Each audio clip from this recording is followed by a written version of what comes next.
Namah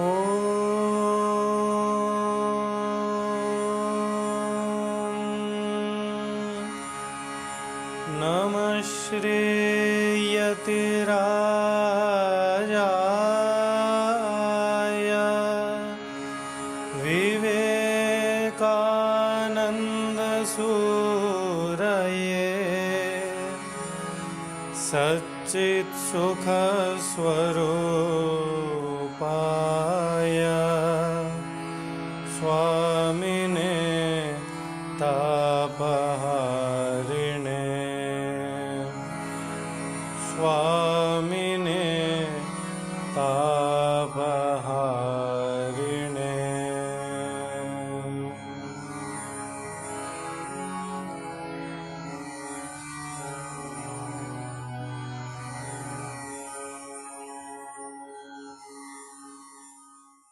Namaste. So we continue our discussions today. In the last classes, we had an overview of what is Caraka-Saṁhitā and its importance. And we also started discussion with the initial statements in the Caraka-Saṁhitā, introducing us to the topic, the context in which the teaching of Ayurveda is propounded. So we'll now go further, but before that, there was this allusion to the Anubandha Chatushtaya and whether it is there for Ayurvedic texts also.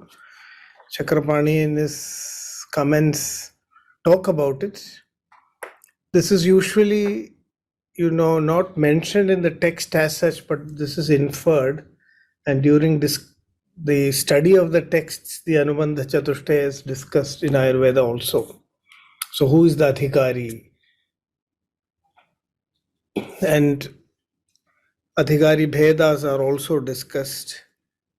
But that is not documented in the text. The commentators discuss it, and when the teacher discusses the text, that is also discussed. So here the Adhikari in Ayurveda is Ayush Kamaha. So Ayurveda is for anybody who wants to have a long life. That is what this chapter also indicates, Dirgham Jivitam. So if you are an Ayush Kami, and this word is used in other textbooks, like the Ashtanga Hridaya, for example. The first chapter itself is called Ayush Kamiyam. So who should study Ayurveda? The Adhikari is described so beautifully there. Ayuk Kamayamanena Dharmartha Sukha Sadhanam Ayurvedopadesheshu Vitheya Paramadaraha. So Ayuk Kamayamanena Ayurvedopadesheshu Paramadaro Vitheya. So Ayuk Kamayamana or Ayush Kami is the person who is the Adhikari. And what is the Vishaya? Vishaya is Hita Hita Ayuhu. That is also explained very clearly in Caraka-Saṁhitā. So although they are not put together, all these, who is the Adhikari, what is the Vishaya, what is the Prayojana, what is the Sambandha, it is all mentioned explicitly in the text in different contexts. So the Vishaya of Ayurveda, Caraka-Saṁhitā, is one text which tells it so clearly and explicitly. Hita hitam, sukham dukkham, ayustasya hita hitam, manam cha tacha yatroktam, ayurvedasya uchyate. So this is the Vishaya of Ayurveda. Ayusho hitam, ayusho ahitam.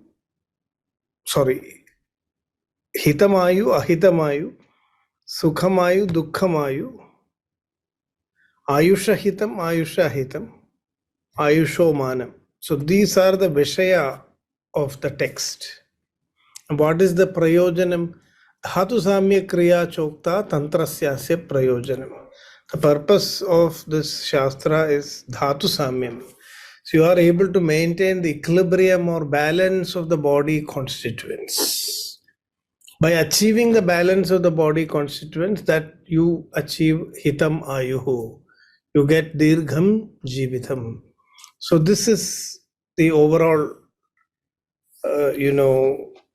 goal setting before we enter into the discussion of the text. So with that, we will continue. So we looked at two opening passages. Athado dirghan jivitiyam adhyayam vyakhyasyaಮ and itihas maha bhagavan atreya. So is it audible to everybody? Someone, Raja Ravi Gautam says is not able to hear. Are others able to hear? It's clear, sir. Yeah, it's clear. Okay. Clear, sir. Audible. Okay, so when I am showing my screen, you can see a lot of Sanskrit. It is a commentary, but I was told to focus more on the original text. We will refer to the commentary only in certain contexts where what the commentary says, if it is interesting and insightful, we will look into that. Otherwise, we are going to try to analyze the original verse. So the opening verse of the Caraka-Saṁhitā Sutrasthanam, after the introductory statements, is as follows. Dirgham jivitam anvichan bharadvaja upagamat Indra mugra tapa buddha sharanyam amareshwaram. So the whole Samhita begins with the quest for the knowledge of Ayurveda, one man's quest, and that person is Bharadwaja. And we will later learn and understand why Bharadwaja was, commissioned for this mission of discovering the knowledge of Ayurveda. So this verse says, Bharadwaja Indram upagamat. Bharadwaja approached Indra. Indram upa agamat. He went very close to Indra. So there is a lot of intimacy and connection that is implicated here. Bharadwaja not just simply go and meet Indra, but it was a very profound, deep interaction. So the word upagamat is mentioned here. So why did Bharadwaja go to Indra? Dirgham jivitam anvichan. The whole quest. So you can see here, Ayurvedic text discussion is always beginning with this quest for longevity. As living beings, we all want to exist forever. And when we look at people around us, the first thing we realize is that in our bodily existence, we cannot live forever. Our life is going to come to an end. So the next possible aspiration is, okay, so are you all following the text?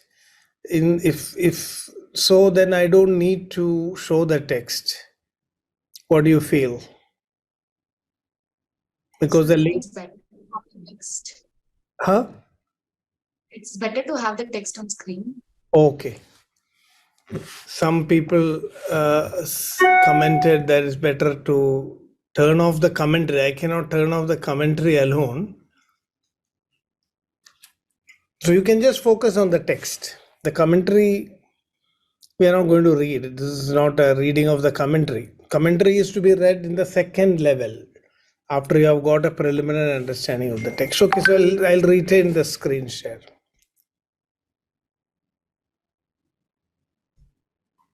The font is small, or I can make it big like this. Is this better?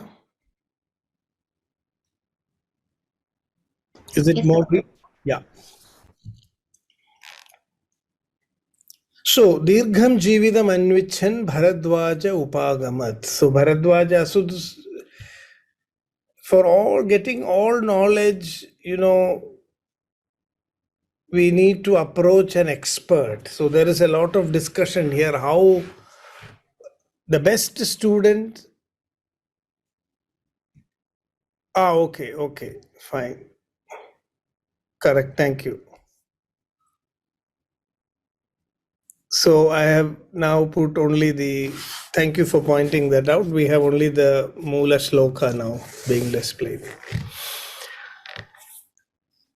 Yes, so Dirgham Jividam Anvichan Bharadwaja Upagamat. So here there are many things that we need to discuss.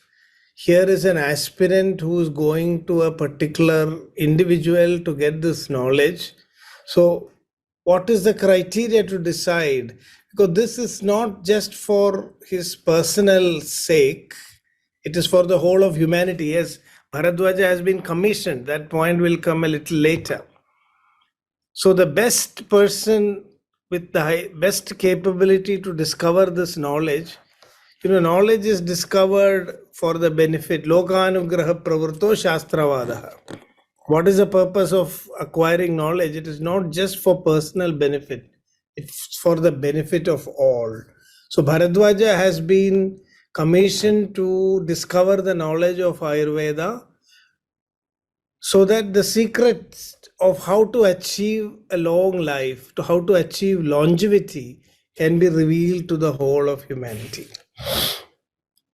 So, what Bharadwaja is trying to discover is what are the methodologies, what are the techniques, what are the actual do's and don'ts that can be advised to society so that people all over the world can live longer. They don't need to know everything about Ayurveda, its theory and all that. So only a few experts may be able to know that. But what we need is the Vidhi Nishedhatmaka Shastra, the procedures and protocols which individuals have to follow. The Vidhis, the Nishedhas, the treatments, the protocol procedures. So, but somebody has to understand the whole science, the Shastra, the Tattva of long life before these protocols can be devised. So we will learn later why Bharadwaja was chosen for this. And the second question that arises here is, why did Bharadwaja go to Indra? So we'll see that both these questions are answered briefly in this verse itself. So Bharadwajaha Dirghanjividam Anvichan Bharadwajaha Indram Upagamat Kidrisha Bharadwajaha Ugratapaha Bharadwajaha. So here, one of the qualifications of Bharadwaja, why he became the chosen person, is that he was a Ugratapaha. So this means that if you want to really acquire the deep knowledge of Ayurveda, one of the qualifications that you need is that you have to be an Ugratapas. You need to do Ugratapas. And Ugratapas is nothing but Indriya Mano Nigraham. You need that much of attention, devotion, and concentration, complete dedication to the cause without any distraction.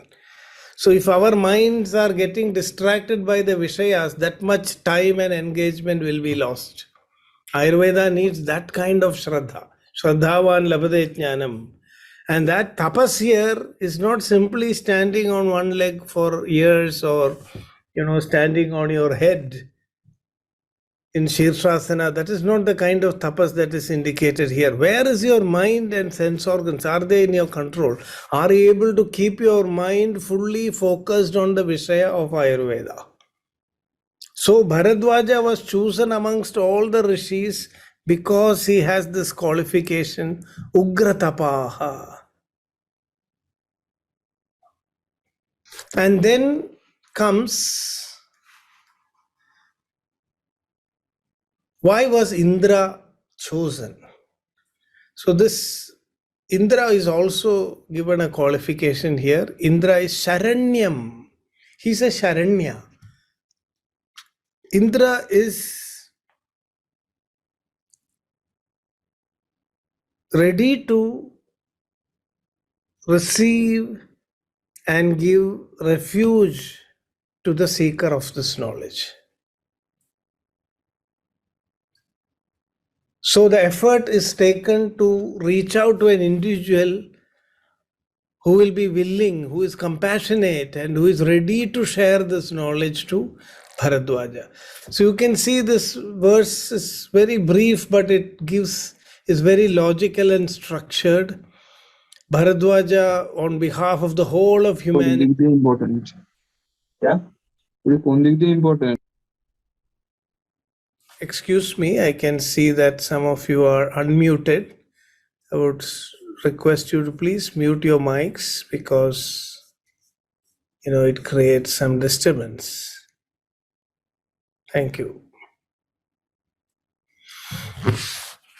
So that is what this verse means. Dirgham jividam anvichan bharadvaja upagamat indram ugratapa buddhva sharanyam amareshwaram. So ugratapa bharadvaja indram sharanyam buddhva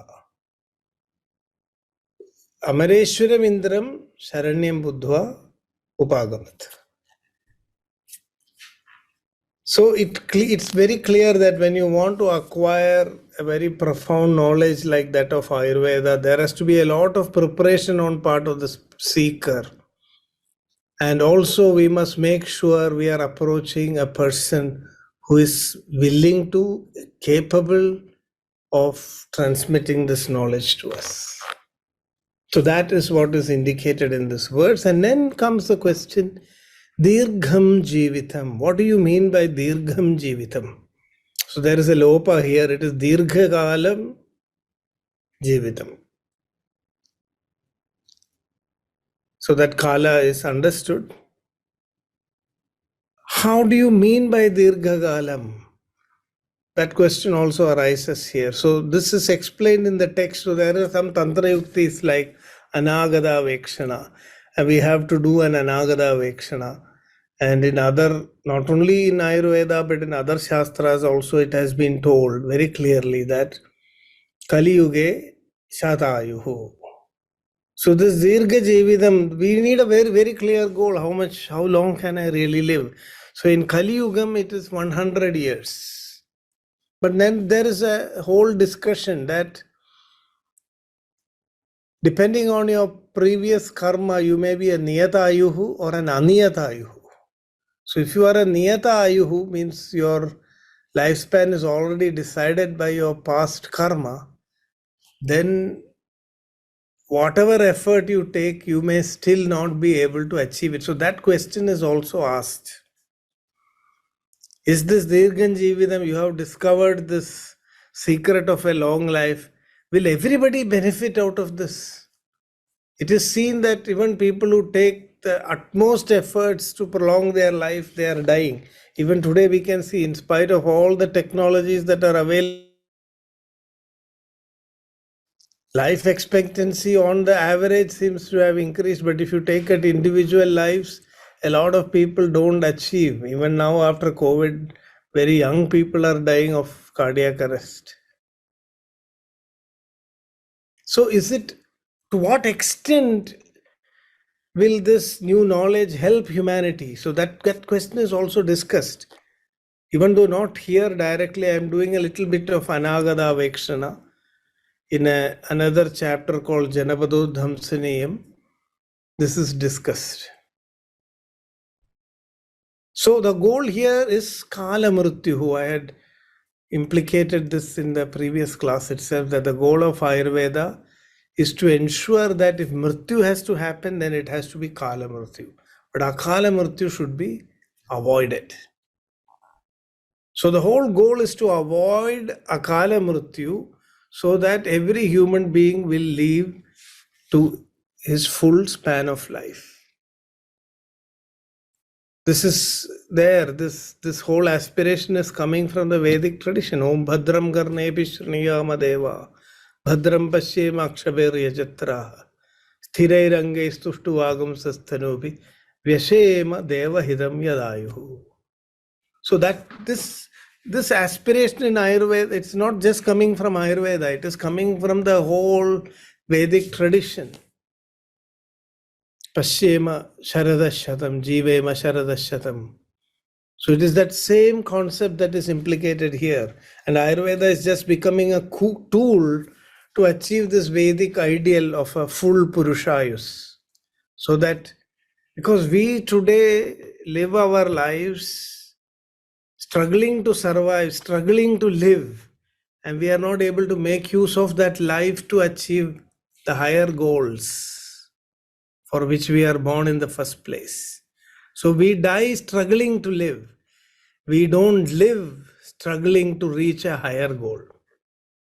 That is, I think, what makes Ayurveda stand out as more than any medical system or healthcare system, because this vision is not there in any medical system.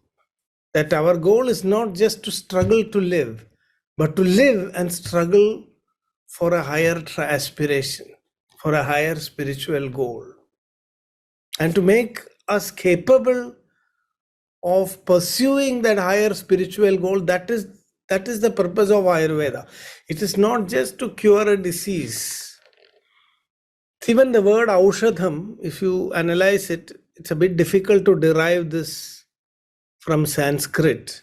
So I will not claim to be making a perfect grammatical derivation of this word, but you just look at it, is very suggestive.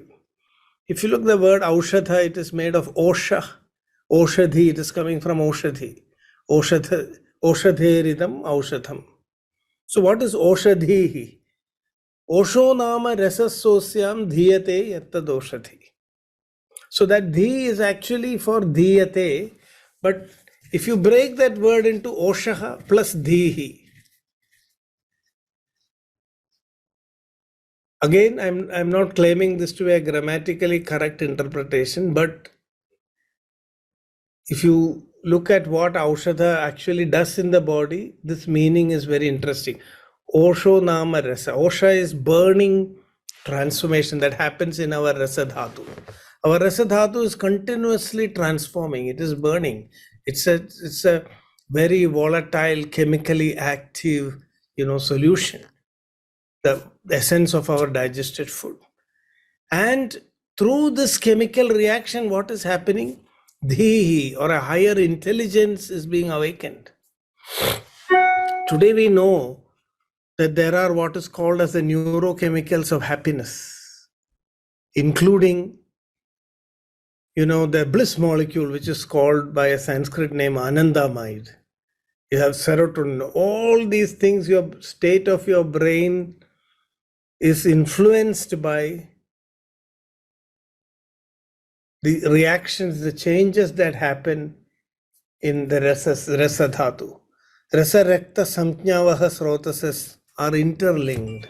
So Ayurveda says when your heart stops beating, your samjna will go. Because without the rasa dhatu circulating in your body, you cannot maintain your consciousness. Which is why the heart is also said to be the basis of awareness or consciousness, because it circulates. Vyanena rasadhadurhi vikshepochita karmana yugapat sarvadojasram dehe vikshipyade sada.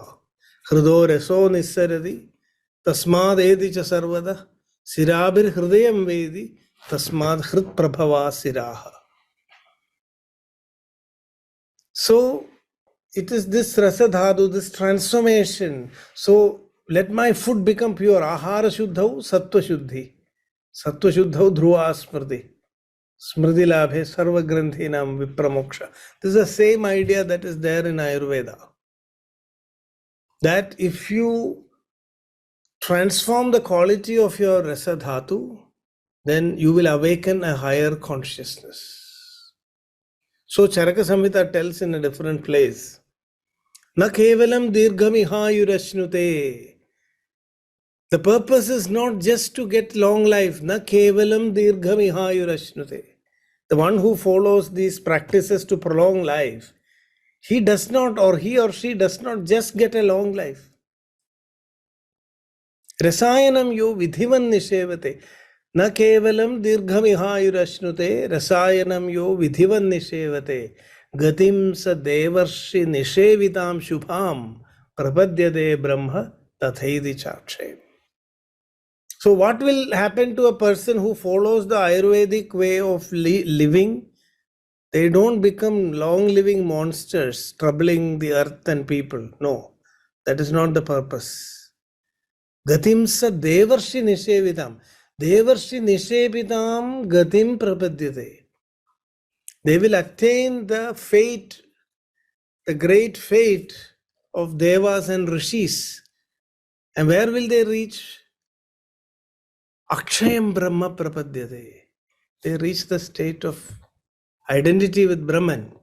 So that is the goal of Ayurveda. So Ayurveda is not giving a medicine just to treat a disease. It is giving a medicine to change. That is what Aushadha means. Aushadha means that which transforms your rasadhatu, that which changes the whole chemistry of your internal environment in your body so that that higher consciousness can awaken. Most of the modern medicines today, many of them can cause suicidal tendencies because they are poisons. Poisons can be used in small doses, but if you overuse them, visham vishado janayati. Visham vishadam janayati. So vishada is the result. So by treating diseases, you are affecting the quality of our consciousness and awareness. This is one reason I would say that modern medicines are life-saving. They need to be used when necessary, but we need to also create an alternative system which, after the life preservation has happened, can help us evolve, to a higher state of health and higher state of well-being and a higher elevated state of consciousness. That is why Ayurveda is needed today. Ayurveda also says, Nishevyamana tilasho vishamapya amritayate. If you take even poison in a small quantity, it works like Amrita. This is the principle of modern medicine. They use toxic substances in very small doses, what they call as the therapeutic and window. The therapeutic dose and toxic dose, somewhere in between, they identify that dose in which the therapeutic effects are maximum and toxic effects are minimal. That is how a modern drug is developed. This is what Ayurveda calls as Nishevyamana tilasho vishamapyamritayate. So in a context, in a situation, using visha to preserve life is very much acceptable. But after that, after preserving the life, we have to transmute our consciousness. We have to again go back to Amritam. And that is where Ayurvedic medicines help. So that is, this whole process is mentioned. Tasmadva etasmad atmana akasha sambhuda akashad vayu vayoragni agnerapa adbhya prithvi prithivya oshadhayaha oshadhibhyo annam annat purushaha tasmad va esha purusha annarasamaya. So oshadhi is the starting point. From oshadhi comes the annam, and eating that annam, we develop into that higher consciousness, which is why it is said, annam nanindya tad brahma. Anna is Brahman itself, because that annam that comes from the plants is transformed and creates all the necessary chemical reactions in our body to kindle this higher awareness. If that doesn't happen, there is no use of a long life. So Bharadwaja is interested in Dirgham Jividam because he wants to reach Gatim sa devarshi nishevitam shubham prapadyade brahma tathedi chakshayam. Na kevalam dirgham ihayurashnute rasayanam yo vidhivan nished. That is why this branch of longevity was called in Ayurveda as rasayana, rasasya ayanam. Like Ramasya ayanam, Ramayanam, rasasya ayanam, rasayanam. So the pathway of rasa, allow that rasa to be completely transformed. So when that complete transformation of your rasadhatu happens, your consciousness awakens. So Ayurveda is telling you, follow a lifestyle. This is what Ayurveda calls as brahmacharyam. Not just celibacy or all those external things may be aids. But are you transforming your rasa dhatu to expand your awareness? Brahmasya pathe charati iti brahmachari. So brahmacharyam is that way in which you allow this transformation to happen. So Ayurveda says it is one of the upastambhas of life. Nidra, ahara and brahmacharya. So rest so that your body is, repaired and made ready for your life, and then eat the food so that food is transformed into an awareness of the Brahman. So brahmacharyam, aharam and nidra were therefore called as upastambhas of life. So this is the verse, the opening verse. So here we see that Bharadwaja was chosen, and we will understand, very soon as we move forward, why Bharadwaja was chosen and why he chose Indra. Both are hinted here, Bharadwaja being an Ugratapa and Indra being Sharanya. So with this, let us go into the whole history. So, now how did Indra come into the picture? So that is explained here through Ayurveda Avataranam. Brahmana hi yatha proktam Ayurvedam prajapatihi jagraha nikhilenadau ashvinautu punastata ashvibhyam bhagavan chakra pratipedeha kevalam rishiprokto bharadwajas tasmad chakram upagamat. So here we are telling Bharadwaja did not go on his own. Bharadwaja did not go to get, he had no vested interest. Rishiprokto Bharadwajaha Chakram Upagamat. So that is being clarified. So see, this is what makes the whole starting. See, when you look at today how medicines are made, the whole motivation is questionable. I was once in a meeting of research on cancer, and I was shocked to hear a statement saying cancer is the next opportunity, cancer is the next business opportunity. Today we have created a system where drug development is happening only if somebody is going to make a profit out of it. It's all based on a commercial system. If a disease is there and a pharma company sees it as an opportunity to make some medicine, as a side effect, people will get some medicine. The main goal is to make a profit out of that suffering of humanity. But if you look here, Bharadwaja has no such motivation. It is a completely pure motivation. Bharadwaja is saying, I am going to take the risk to go to Indra because Rishi Proktaha have been told by the Rishis to do this. As you go further and further, you will understand the purity of motivation here.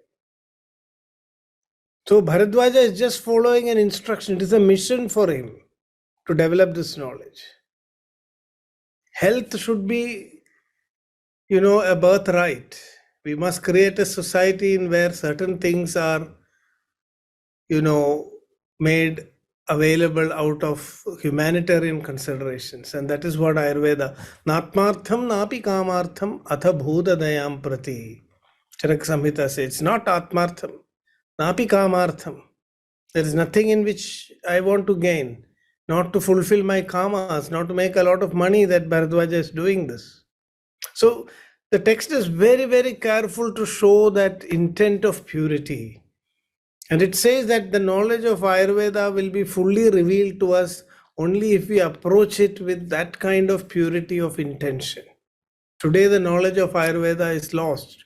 Caraka-Saṁhitā says in another context in Chikitsa Sthana that rishis, when they became indulgent in Gramya Jivitam, they lost in the knowledge of Ayurveda. Nahi kinchid rasayanam gramyanam anyakaryanam siddhitya prayatatmanam. If you are leading a Gramya life, anyakaryanam, you are engrossed in so many other goals in your life, na siddhyati. This knowledge will not work. You will not get a depth. So it was very, very much checked, Tantram Arsham. Is it Arsham? Is the knowledge of Ayurveda being handled by people who have clear motivations?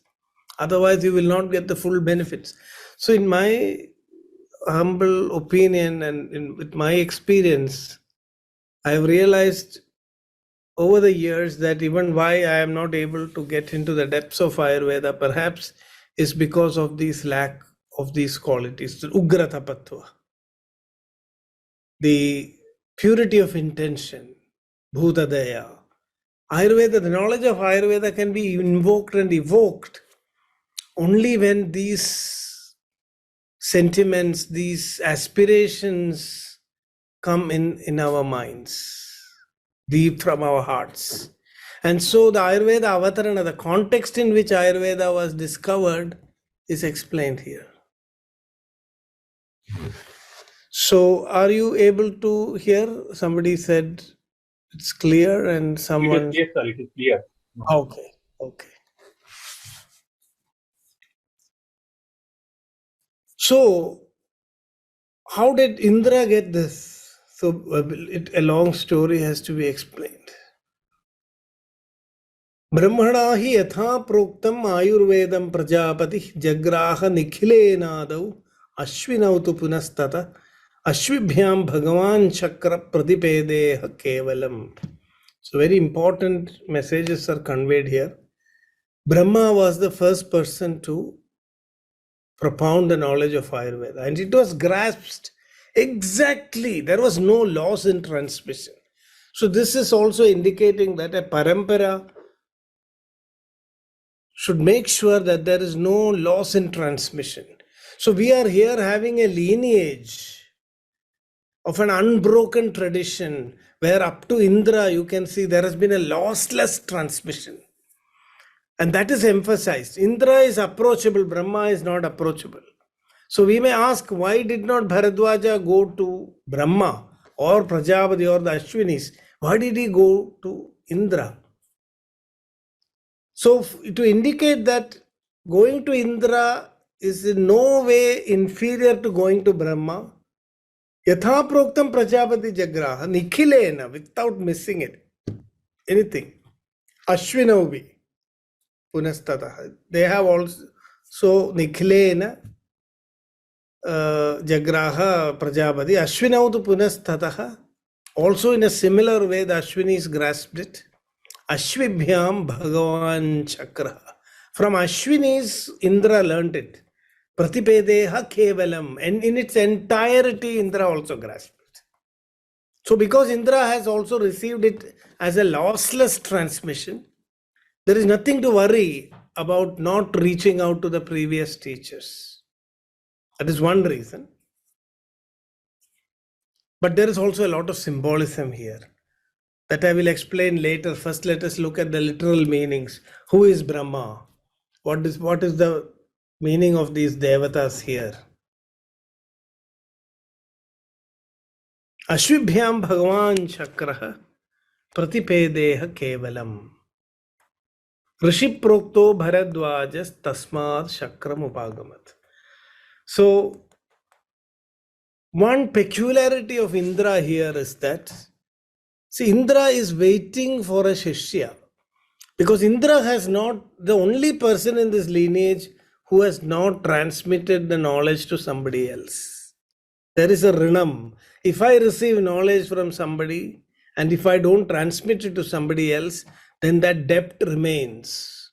I am that unfulfilled, aspiration to find a Shishya and transmit this knowledge, because that is a duty. Anybody who receives the knowledge has to transmit it so that it continues for the next generations. And transmit it in a lossless manner. Find the most suitable Shishya and transmit it to him. That is how the parampara is maintained. So Indra is actually yearning for somebody to whom this knowledge has to be transmitted. Brahma is already fulfilled. Prajapati also transmitted. So they are not so eager to share. Whereas Indra is so... Okay. So there is a question about Niyata-ayu and Aniyata-ayuhu. I think I skipped without explaining that concept in Ayurveda. So Niyata-ayu means due to the Adrishta karma. This is a experiential empirical fact. When you say Niyata-ayu is even when you have put all the efforts possible to prevent a person from having Akala Mrityu. So Niyata Ayu is going to, see, we are all Niyata Ayus in one sense that we can live maximum 100 years. But anybody who is going to die before achieving 100 years, in spite of all the efforts to preserve their life, you do the best rasayanas, you do, all the things to save. You have when you are sick, you go to the best hospital in the world.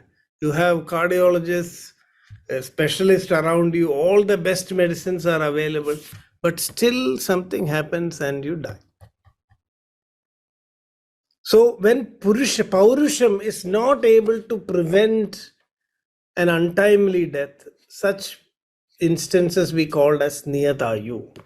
And Niyatayu, so this is being explained because Ayurveda is giving a disclaimer saying that all these advices will work.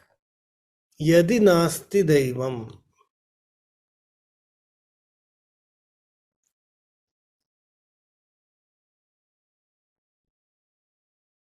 Artheshu alabhyeshu akrita prayatnam kridadaram nityam upayavatsu.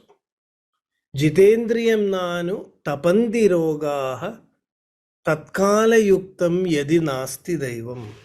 So even if you do all these efforts, your daivam means purva janma kridam karma, daivam paurusham aihikam. So the karma that you have done in a past life is daivam, and what you're doing now is paurusham. Ayurveda is all about paurusham. Bali purushakarohi daivam apyati vartade. If you are able to do a bali purushakara, you are able to put an extra human effort, then you can overcome daivam. Ayurveda wants us to do all that is possible to overcome daivam so that you can achieve the full life. So some people are Niyatayus, some people are Aniyatayus. A Niyatayu has a very strong daivam, a carry forward from past lives. Even there Ayurveda says if you start very early, you may be able to still prolong, but 100% it may not be possible. So all the teachings of Ayurveda will be more beneficial for Aniyatayu people, those whose lives are not already predetermined to end prematurely. And in such people, the text says that even though it is Shatayu, if you do really Rasayana and Tapas and all that, you can even extend beyond 100 years. So what they are telling is very clear. They are looking at actual data and they are saying that there are people who are sometimes living more than 100 years.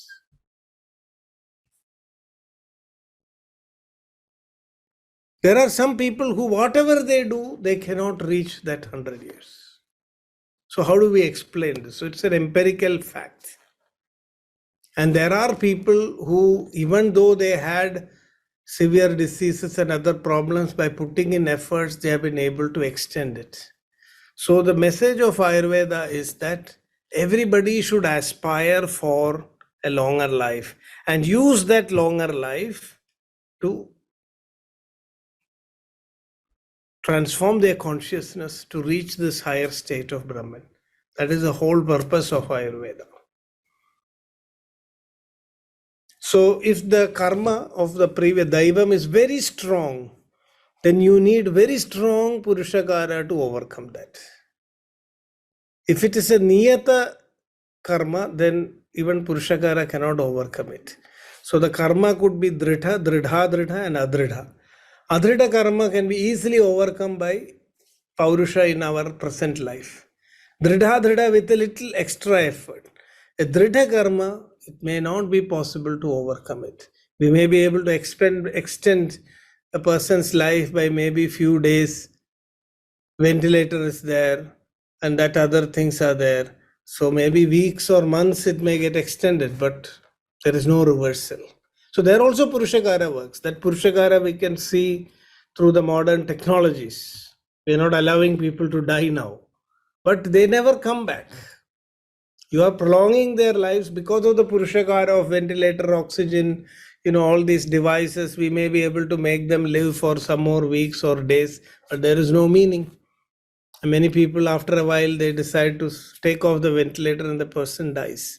So that kind of Purushakara is not useful for the higher goal of human life. There is no point in meaninglessly extending a person's life force alone. Extending the life force becomes meaningful only if the individual is able to use that to transmute his or her consciousness to the state of Brahman. That is the purpose of life. The moment that is not possible, we say it is better to discard that body and get another instrument using which you can again pursue the higher goals of life. If you cannot do your dharma using your sharira, then there is no use of that sharira. Sharira madhyam khalu dharma sadhanam.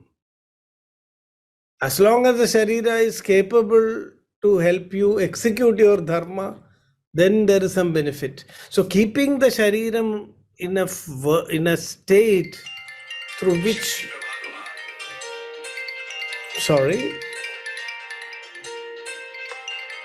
just a second, I will just switch off my phone.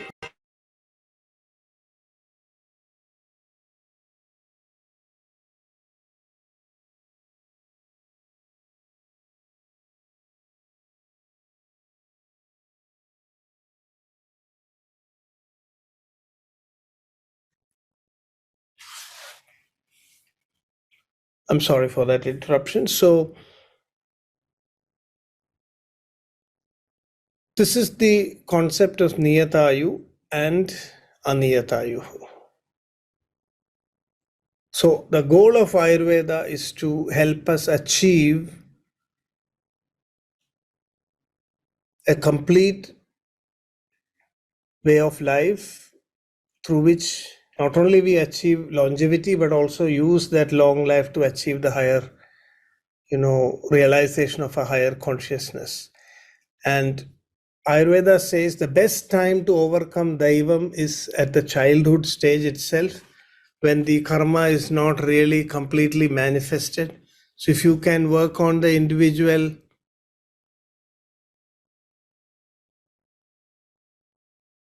no, suicide is not the solution for anything. It is said, Yavat Kantagada Prana Tavat Bhaishajyam Acharet. So you don't have the right to destroy your Sharira. But, so that is again a big moral dilemma. In those days we did not have. What Ayurveda says is, Tasu Upeksha Iva Bhaishajyam. There is no question of killing. Pragritheshu Bhuteshu.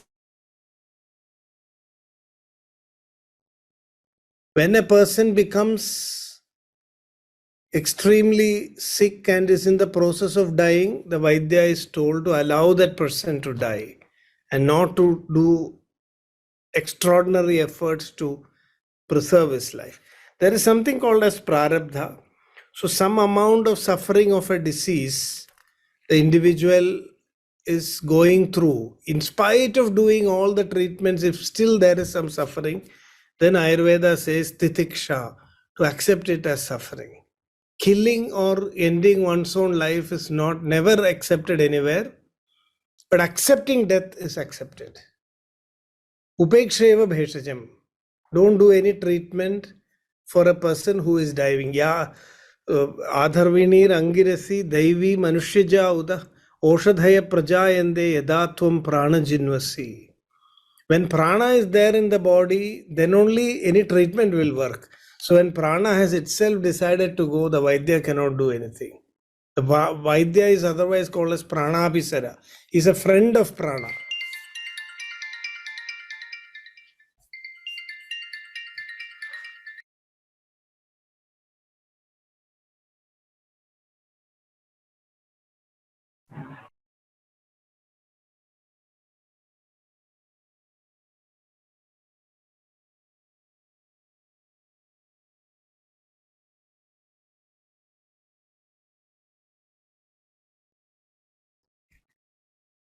So I was actually answering certain questions. It's not visible to others. So I am just reading it out. Kindly tell a few words about Aniyatayu. because Niyatayu was already explained. That was one question and I was answering that. Another question is an ill and irreversible person allowed to commit suicide in Ayurveda? That is also out of the question. Because our life, we did not create it. We don't own our life. That is what Ayurveda very clearly says. If you have created your life, then you own it. You can do whatever you want with it. But we did not create our life. We did not create ourselves. We were created. We just came into existence. We don't know how, who. So we do not have the. So what the texts say is that this requires a lot of medical skill to know whether in a particular condition you can revive a person back to life or you have to allow him to die. This is called as Ayu Pariksha. There is a whole chapter in Caraka-Saṁhitā called Indriya Sthanam, where Asanna Mrityu Lakshanas are understood by the Vaidya. And if the Vaidya gets clear signals that the body is going to disintegrate and there is no way to keep the prana back in the system, then you don't do any further interventions, allow the person to die. But otherwise, if the prana is trying to stay back in the body, yavat kanthagada prana tavat bhaishajya vajaret. Until that time, you must give your treatment. So this is a very, very... Euthanasia is not mentioned in Ayurveda. Euthanasia is not mentioned. Upeksha is mentioned. I have not come across any situation where I have not yet read, with the best of my knowledge and up to whatever I have read, there is no mention at all about a Vaidya killing a patient, even out of mercy. Not seen that. I have heard that many Vaidyas, they are the Vaidya Prabhura Ayusha. That is the concept. Vaidya is not the Prabhu of Ayus. He neither gives Ayus nor takes Ayus. He is just there to reduce the suffering of the individual. So to reduce suffering, I may take my best effort. But to give or take Ayus is not in the jurisdiction of a Vaidya. And that is why euthanasia is not mentioned in Ayurveda. Simply not within the purview of... So if a person exists in a vegetative state and does not die, then we consider that is considered as the karma. Maybe it is to exhaust karma, so don't interfere. So don't play with life. We respect that whole life process. Life process manifests, in mysterious ways. And the life process comes to an end also in mysterious ways. In both these events, the Vaidya is only a witness. It does not give or take life. I hope that is clear. This question was also asked, is euthanasia mentioned in Ayurveda? It may be good to put the questions to everyone so that, others can also see what question is asked. If the questions are asked only to me and then I start answering that, the others may feel that there is a digression. And so I would request everybody to put their questions openly so that everybody can see it.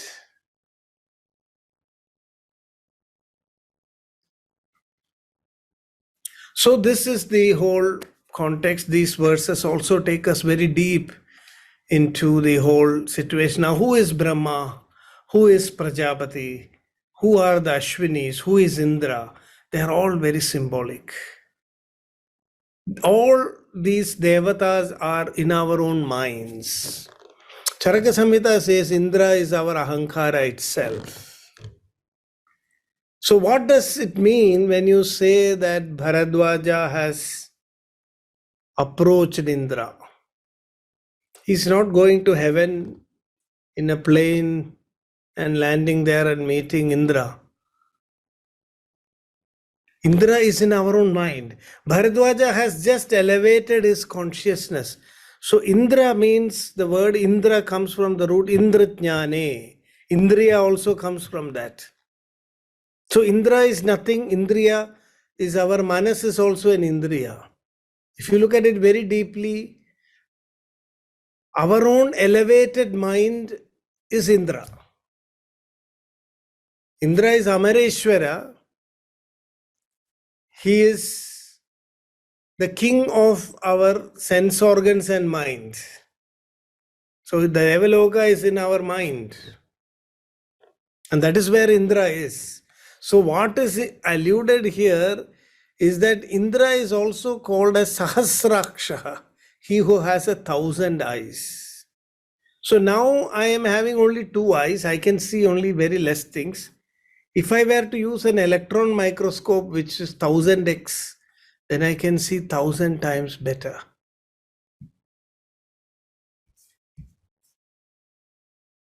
When I elevate my mind through tapas, ugra tapaha, that means when I do 100 yajnas, shatakratuhu, that is why shakraha, shakra means shatakratu, short for shatakratu. He who has done 100 yajnas, he who has done enough tapas, so that his mind now is a sahasraksha. I can see 1,000 things. So Ayurveda can be discovered only in an elevated state of consciousness. You need to, first of all, before studying Ayurveda, we need to do the tapas. We need to elevate our mind to the state of Indra. That is what is meant by upagamat. Dirgham jividam anvichin bharadwaja upagamat. You are entering into that presence of Indra, becomes very close to you. Your own mind now transforms into, 1,000-fold powerful knowledge tool. Our minds itself becomes the knowledge tool. So in Bharadwaja meeting Indra is nothing but an elevation of consciousness of Bharadwaja. And that is what the rishis said. Bharadwaja, you are capable of elevating your consciousness. To meeting Indra means elevating our mind to that higher level of awareness. That is what has happened to Bharadwaja here. So he realized that when I reach that state of Indra, I will be able to grasp the knowledge of Ayurveda. And that is what is here in a mythological, clothed in a mythological narrative. This whole process of an inner transformation. Knowledge happens through an inner transformation. Today, when we want to know something, we use instruments. We extend the capacity of our sense organs. But in ancient times, what they did was to extend the capacity of the minds of the people, not just the external instruments. So today we have 100x, 20x, 1000x microscope. Means you are only extending the capacity of your eyes or your ears or your nose. But here they expanded the capacity of the mind itself. That was the discovery of the ancient rishis, that they found a way to not just extend the scope of sensory perception, but extend the scope of mental perception. And through that methodology, the knowledge of Ayurveda was discovered. So with that, we will conclude today's session. There is a lot more symbolism in this whole story of Ayurveda Avatarana, which we will discuss in the next class. I'm actually now in Delhi. I've come for a government meeting. So tomorrow we will not have the class. We will continue on Thursday. Tomorrow I will be traveling back at this time and I will be in an airport. So I will not be able to come tomorrow. So we'll meet again on Thursday. Namaste. Thank you. Thank you, sir. Namaste. Namaste. I did not think of any homework yet, but as we move forward, we can think of some exercises because these are still very introductory. So when we go into the subject matter, we will think of some assignments which you could also do your own reading. Namaste. Namaste. Namaste, sir. Thank you so much.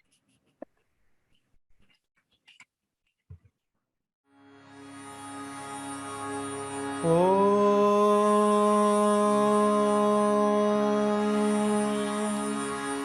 संस्थापकाय च धर्मस्य सर्वधर्मस्वरूपिणे अवतारवरिष्ठाय रामकृष्णाय ते नमः। रामकृष्णाय ते नमः।